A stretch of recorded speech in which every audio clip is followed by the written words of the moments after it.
Hello friends, I am Dr. N.K. Pawar.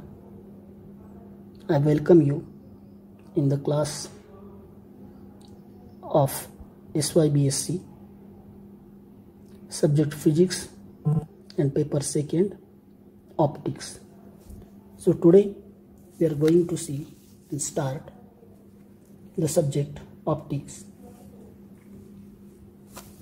So here at SY level we have a theory paper, that is a paper second, PHY 242 optics.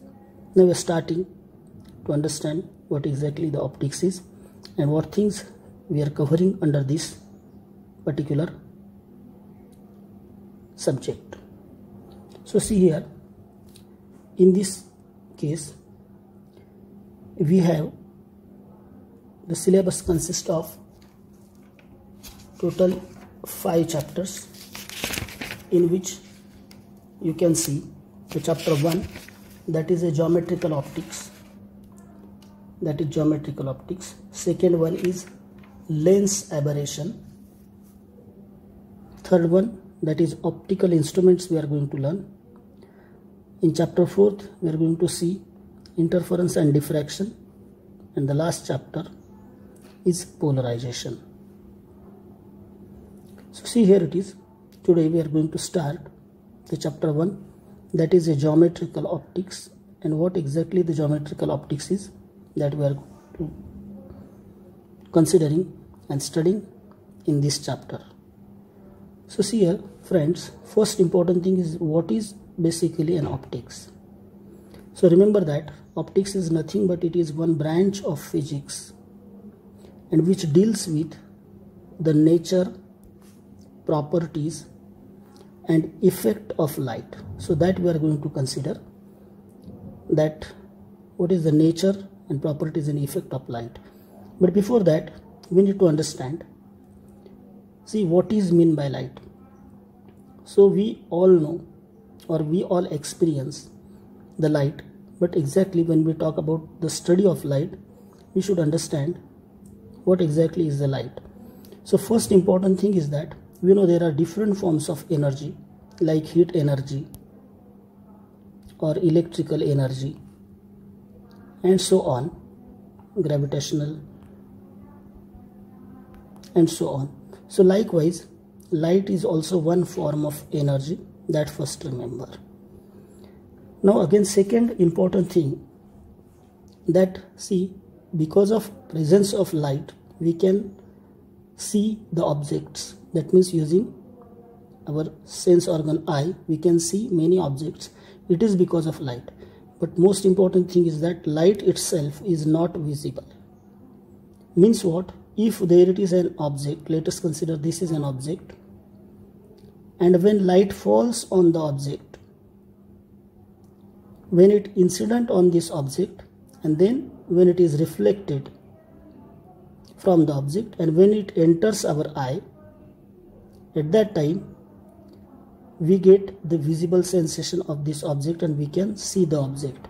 But if suppose there is no incident light, that means no light is present, we cannot see any object. In simply means that the light is responsible for making the object visible to our eyes, but light itself is not visible. So now for a long time scientists have been trying to understand what exactly the light is. So here, for understanding the light and for its interpretation, the first scientific theory was proposed by Newton in 1657. So this is first. According to study of Newton, so Newton was telling that light is nothing but it is a stream of teeny particles, and these particles are called as corpuscles. So these small particles are there having very negligible mass. So light consists of a stream of teeny particles called corpuscles of negligible mass, and these particles travels through medium at very high speed, very high speed, and when these particles enter our eye,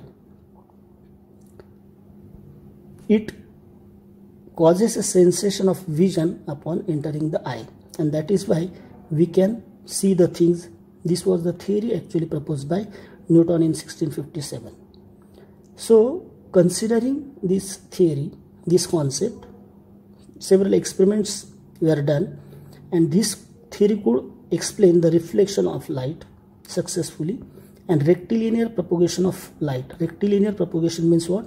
See, reflection of light means this is a surface on which suppose light falls, then after reflection it travels back in opposite direction with making certain angle. So this is concept of reflection. And when we talk about rectilinear propagation, so if light starts to move in this direction, it moves in a straight line. This is a rectilinear propagation.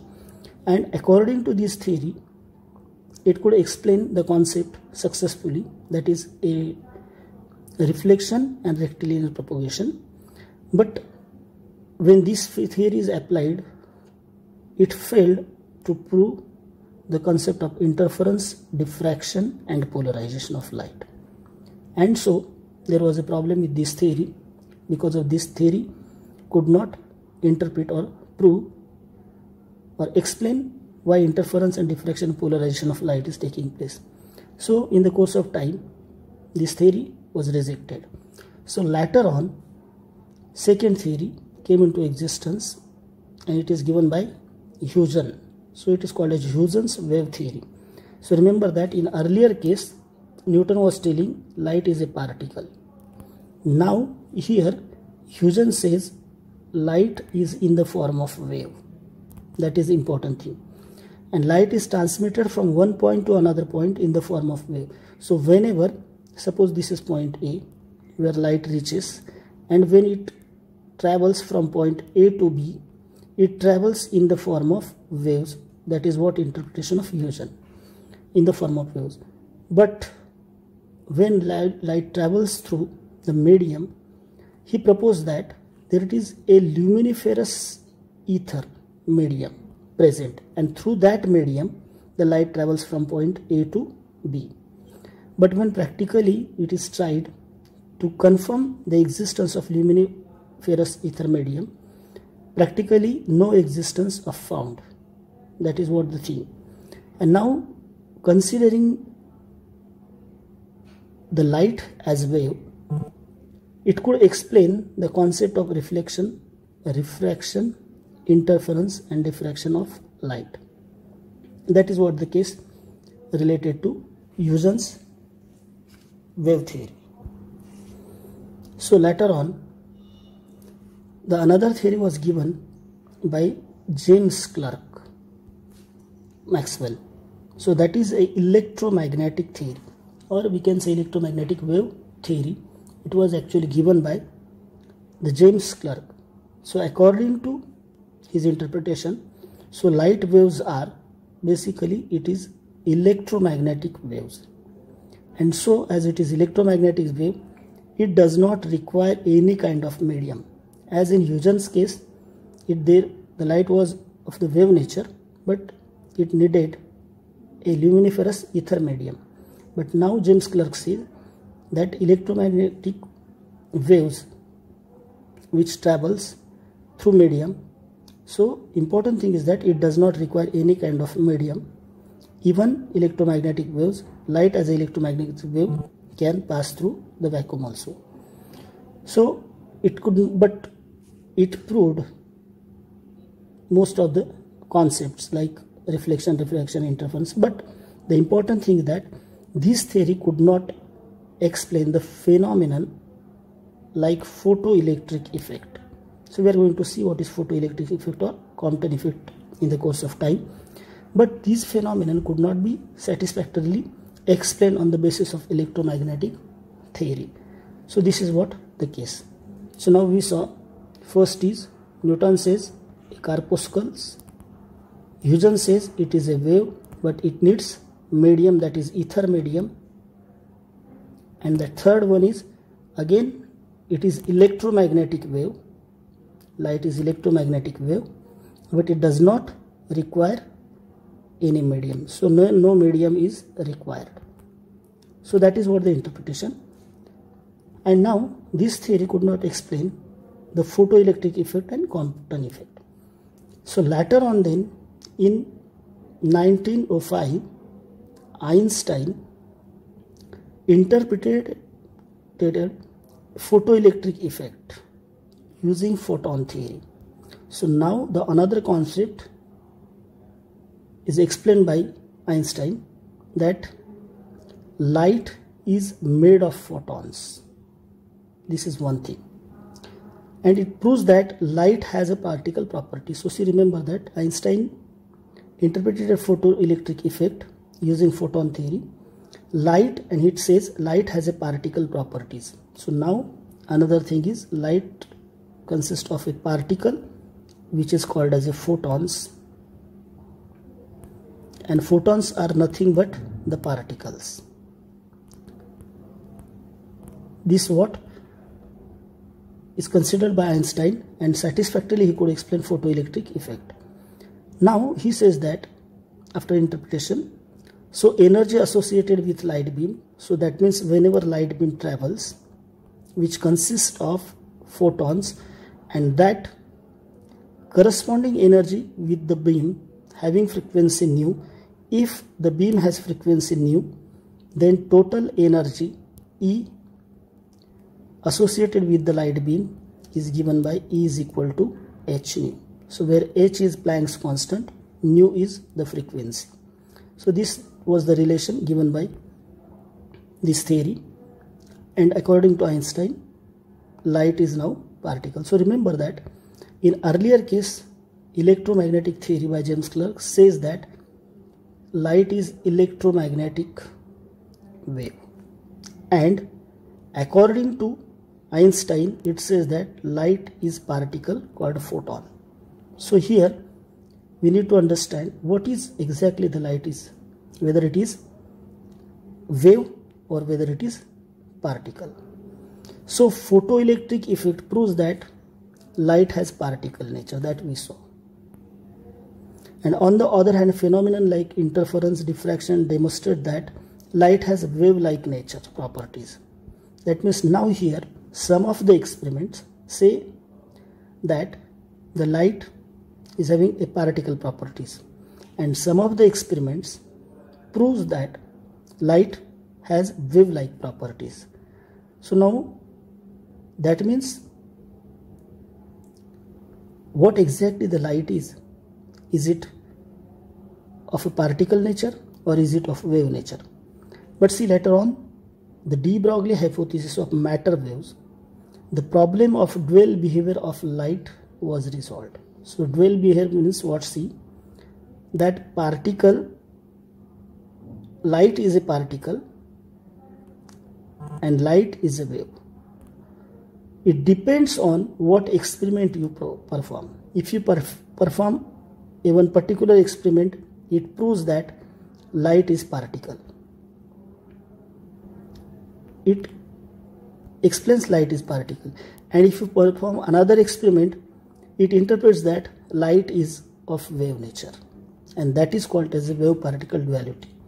And according to quantum mechanical point of view, light is just like a wave or just like a particle.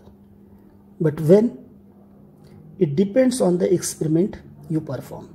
So suppose if you perform photoelectric effect,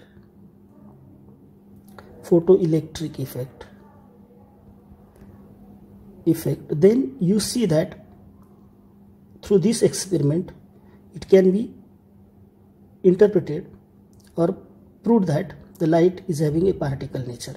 But if you consider refraction, reflection, diffraction, then it proves that light is wave. So according to quantum mechanical point of view, remember that it is very important to understand that is a dual nature of light. That is, it can behave as a wave also, it can behave as a particle also, but it can be proved on the experiment which we are doing. So friends, this is what basic idea and theory of the light. Now we are talking about our study related to optics. See, basically study of optics is divided into three parts. That is, first one is a geometrical optics, second one is a physical optics, and third one is a quantum optics. Now here remember that we already saw a light can be a particle, light can have a particle properties, light can have wave properties, and third is we also saw that it can have both properties, but in order to prove it depends on which experiment you are performing. That is what the thing. So now here first part we are talking about geometrical optics. See, geometrical optics deals with the geometrical formation of images by mirrors, lenses and prisms. That means, see, in case of optics we are using the instruments or device such like mirrors or lens or prism which form the images. So in case of geometrical optics, formation of images by mirror, lens and prisms are to be studied. According to geometrical optics, light travels through homogeneous isotropic media in straight line. That means once the light is started moving in this direction, then it continuously moves in a straight line. That is what the important thing. And hence the path of light are represented by well-defined geometrical lines. That means if the light is traveling in this direction, then we can say that later on, if the medium is homogeneous and isotropic, the light will continue this path forever. So that is, light travels in a straight line, and hence the path of light are represented by well-defined geometrical lines. So in case of geometrical optics, we are going to study how the images are formed using or with the help of geometrical lines that you remember.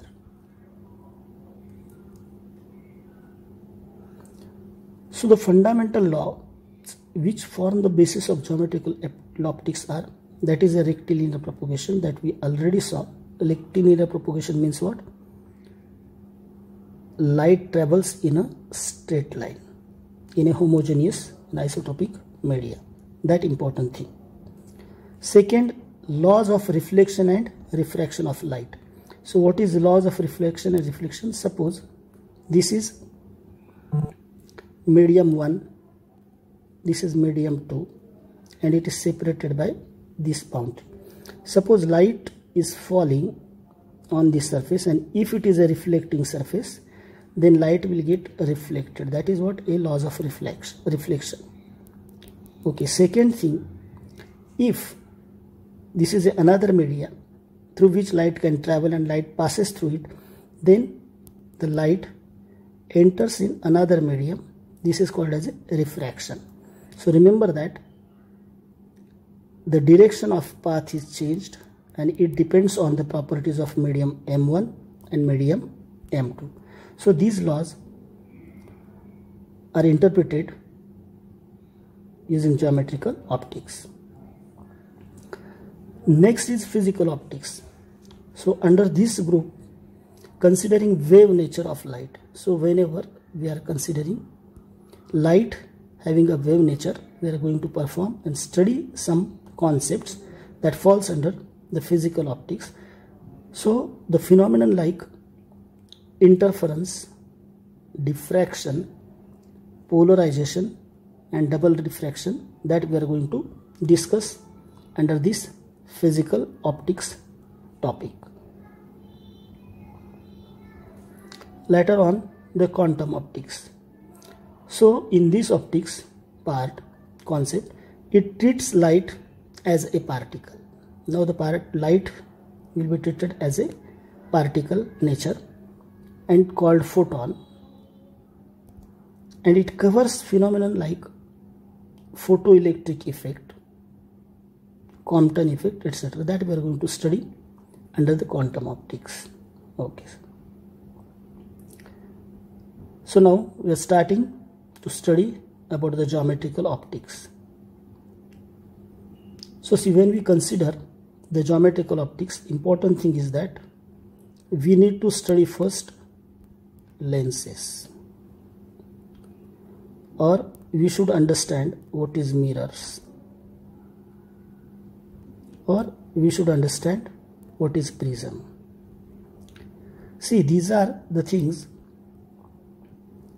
on which when light falls, okay, then when it passes through this system, the path of the light is supposed to be changed, and how exactly it happens, that we are going to consider in geometrical optics. So see, here it is. So what is a lens? First let us consider. A lens is a portion of transparent material bounded by two curved surfaces or one curved and other plane surface. See, here it is, I have shown two spheres. So let us consider these are glass spheres and how they form the lens that we are going to see. See, suppose if this kind of operation is done on these two spheres, so we can see that this portion of the glass, okay, so see, here it is a first sphere or circle, this is center, and here it is radius of curvature of this surface, okay, this is second sphere or circle. So from this center, this is the radius of curvature of this surface. So now we have these two surfaces, that is say surface 1 and this is surface 2, and remaining part of the glass is removed. Now here we can see a lens is a portion of transparent material. So this is that portion which is shaded, bounded by two curved surface, surface 1 this and surface 2, and this is nothing but the lens. So here the formation of lens is shown and remaining part is removed. So this is a converging or convex lens which we saw here, and in this there it is a surface 1, another surface is surface 2, and don't forget that this surface is a part of this pair. So from center to this is the radius of this circle, okay. So again part of another circle from this point to its center, that is a radius of this circle, that you remember for understanding. So now here we see this is the lens which we have shown. So as usual that we saw, these are the centers of curvature of the surface S1 and S2. So this is radius of curvature, okay, it is extended up to the center. This is basically optical center. So this is optical center.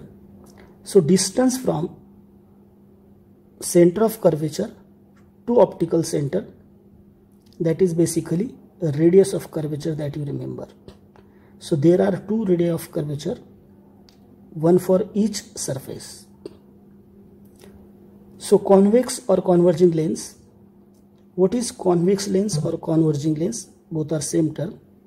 So in this, if a beam of parallel rays incident on the convex lens, all the rays after refraction through the lens approach one another and converge at the point. See, let us consider, suppose these are the parallel rays which are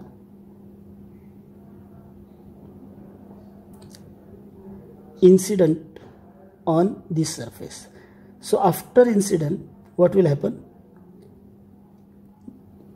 All the rays after refraction to lens approach to one another. That means it moves in this direction, it also moves in this direction, and so on. And what we get is finally it approaches to particular point. So see how it is happening.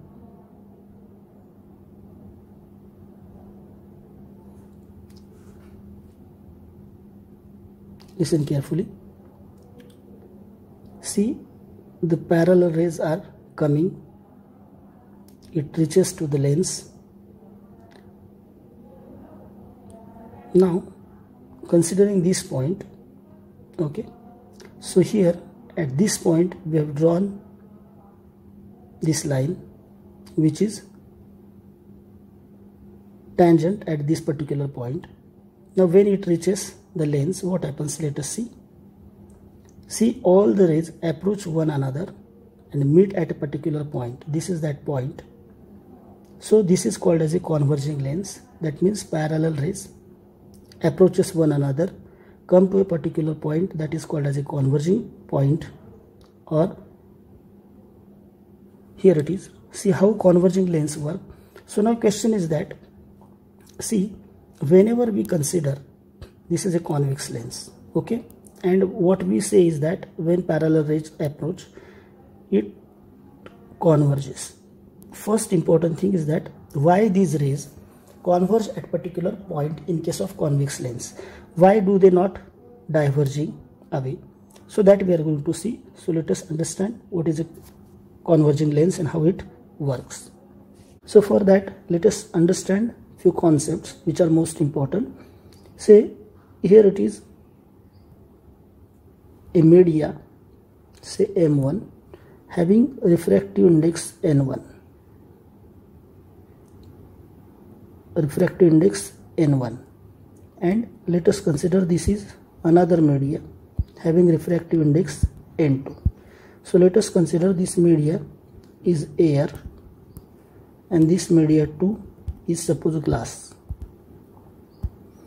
So here this is a denser media and refractive index N2 is greater than N1.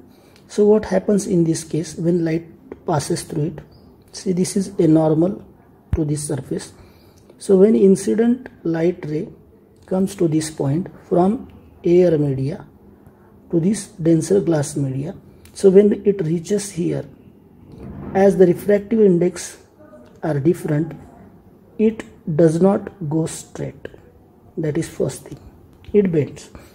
But the concept is this: when light travel from low refractive index material to high material, so it bends.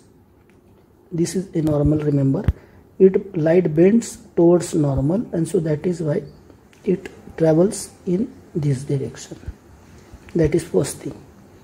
Second thing, let us consider if this light reaches here and suppose it reflects back here. So now again this is a normal. Now this ray is traveling in glass media, and when it enters the air which is having lower refractive index, actually it should have gone straight, but the medium is changed, so it does not go straight. So at that time this is normal. So when light travel from higher refractive index medium to lower, it moves away from the normal, and this way the angle is increased. So these two important things you should remember, that when light travels from lower refractive index to higher refractive index, it bends towards the normal, and from higher to lower it bends away from normal. So that you should remember. Now let us consider how exactly the convex lens is working. So see, this is convex lens. So this is a first sphere of which this surface is a part, and this surface is a part of second sphere. So for this surface, the center of curvature is C1, and remember that center of curvature is always at the distance 2f, where f is focal length. So how that we'll see in the course of time. Similarly, this is C2, which is situated at distance 2f. Now when light travels from this side, parallel rays here, then how it converges, that we are going to see.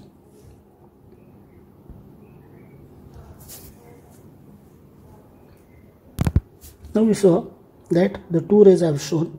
In fact, number of rays are actually traveling parallel. For understanding, I have drawn only two rays.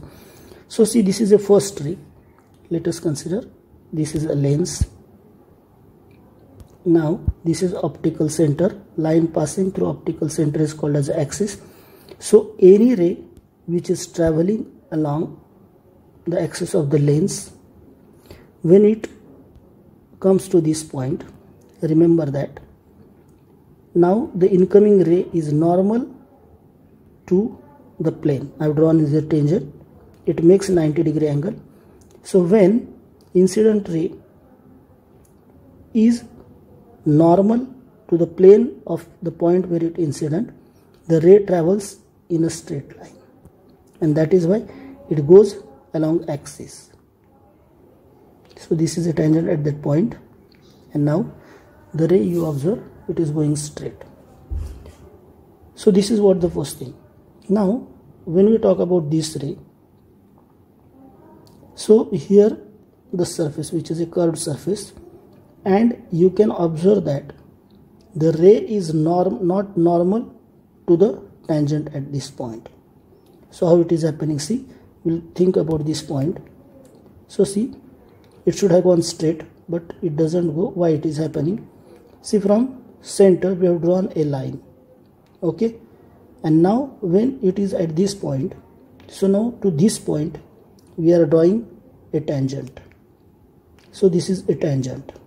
Now you can understand, this is a normal line, the ray is coming in this direction, so this ray is not making, or we can say this ray is not normal to this tangent.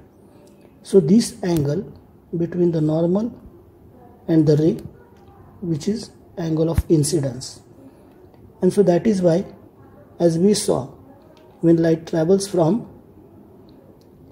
air medium, so this is air medium, this is air, and only this part is of glass, remember. So when it comes here, so when light travels from lower refractive index to higher, it bends towards this normal, remember. So instead of going straight, it will move in this direction, that you remember.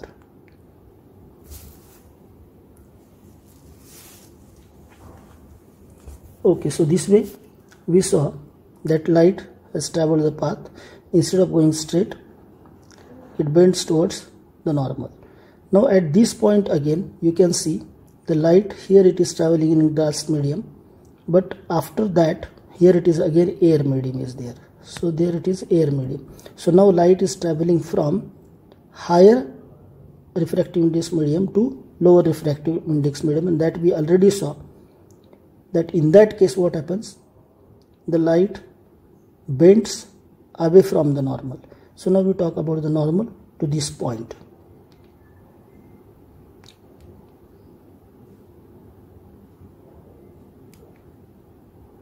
So now this is a surface, this is a point, so we have drawn a normal to this point, okay, and now we know that the light will move away from the normal, that means it will move away from the normal, and that is why light will travel in this direction, remember.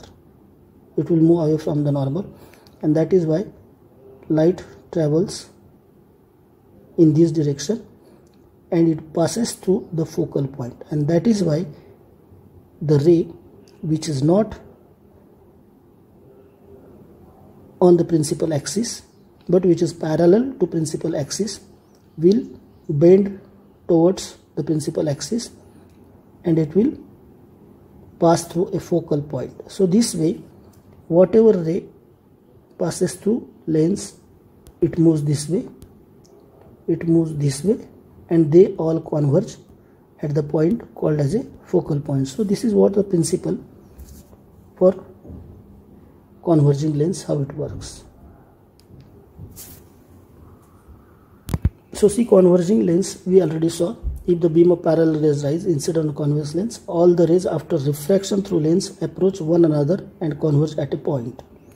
So this thing we already discussed. So I have shown several rays when incident on convex lens, then at from particular point, that is one principal plane, it starts to refract and converge at a particular point which is called as a focal point, which is on optical axis, and this is optical center.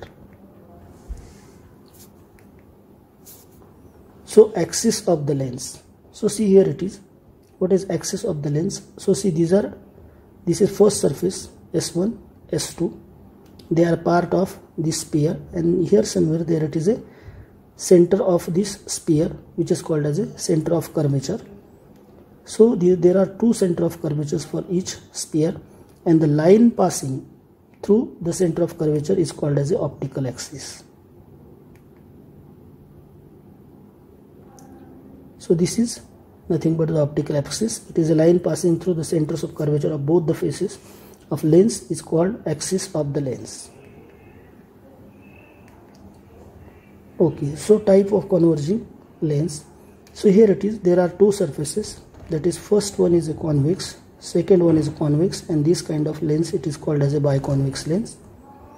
Second one is a plano-convex, in which one surface is plane, so you can understand how much its radius of curvature would be. So it is infinite, and this surface has a finite radius of curvature, so it is called as a plano-convex lens.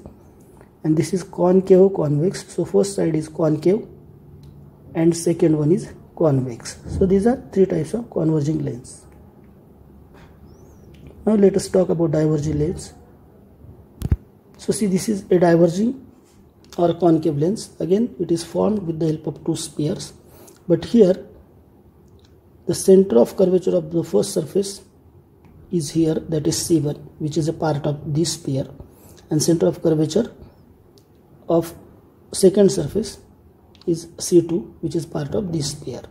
And this way, this portion of the material is made of a transparent material, and which is called as a concave or diverging lens. So here the distance between center of curvature C1 and optical center, this is called as a radius of curvature. Similarly, this is another radius of curvature, and this is optical center. So these are the radius of curvature of corresponding surfaces. So now, as we saw, in case of convex lens or converging lens, let us consider the working of diverging lens. So these are optical centers. When this is optical axis passing through both the centers, and when the parallel rays are incident on concave surface, as usual we know that the first ray is along the optical axis, and when it reaches here, again when we talk about, we draw a tangent, so it makes 90-degree angle. So that is why this ray passes straight.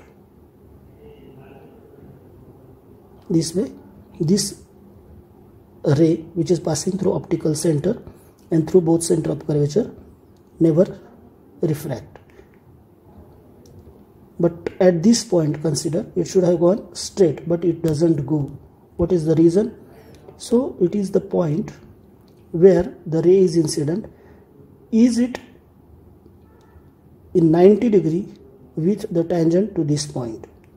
So let us consider a normal to that point from center. This is normal. Okay, and here it is a tangent, and you can see that if a ray would have come from this way, it would have made 90-degree angle to this, but now it is not the case, and so here we get the angle of incidence I, which makes with the normal. This is incoming ray which makes angle. So now when it reaches here, as usual, the ray is traveling from air medium to denser medium, so it bends towards the normal, or bends away from the normal, and so this is the normal which would have gone this way. So it has made the angle, and it moves this way away from the center of axis. So when it reaches at this point, now the ray will travel from denser medium to rare medium. So now let us draw the normal.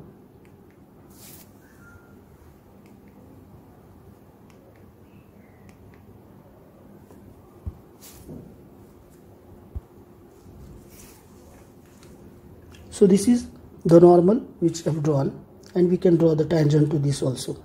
So now when ray travel from denser to rare medium, we know that it moves away from normal, so that means it is again moving away from normal, and this way it travels in this direction. So it goes away from optical axis, and that is why the ray is diverged. So similarly, if another ray would have come here, it would have gone this way, and this way the rays are diverging. This is what the working of diverging or concave lens. Now how the image is formed here, it forms at a particular point called as a focal point, which is shown here. So I make it clear in the next slide. See, again, diverging or concave lenses are of three types, that is biconcave, plano-concave and convexo-concave lens. So these are three types, as in case of convex lens also we saw. So how concave lens works or forms image, that we are going to see. See, this is optical axis. So when rays come parallel from the object, they diverge, and when these rays are stressed back, so see what is happening. When they are traced back in reverse direction, they appear to be coming from this particular point, and that point is called as a focal point. And this way the image formation in concave lens takes place.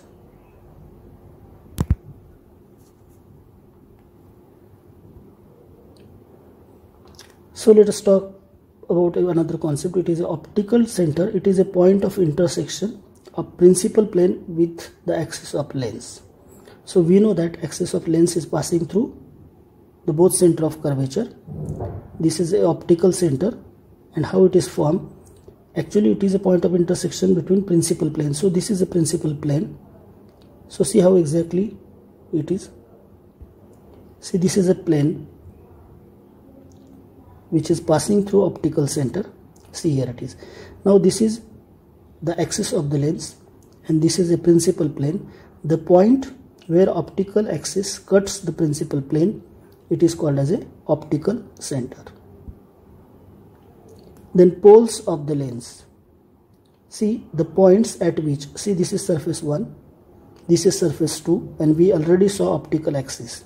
So whenever optical axis is drawn, the point where optical axis cuts the first surface, that is called as a pole. And again, after passing the optical axis cuts the second surface, that is also called pole. So these are the poles of the lens.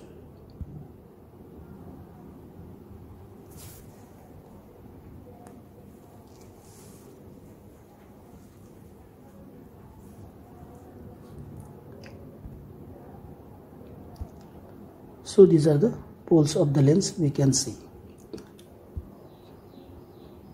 So focal point, so here it is. If a beam of parallel rays incident on convex lens, all the rays after refraction through the lens approach one another and converge at the point that we already saw. See, the rays are coming parallel when they incident on the lens, and they refract and they converge at a particular point, and this point is called focal point. So this is optical center. So the distance between optical center and focal point is called as a focal length. And I have already told you that center of curvature C1 is always at distance 2f. Similarly, C2 is at distance 2f. Remember, this is also very important. Then focal point or principal point in case of concave lens. So here the parallel rays incident on concave lens, then later on they diverge. But when these rays are traced back, the point from where all the rays appears to be emerging, is called as a focal point of the concave lens, and this is a focal length between optical center and focal length. So this is the focal point is called as a focal length.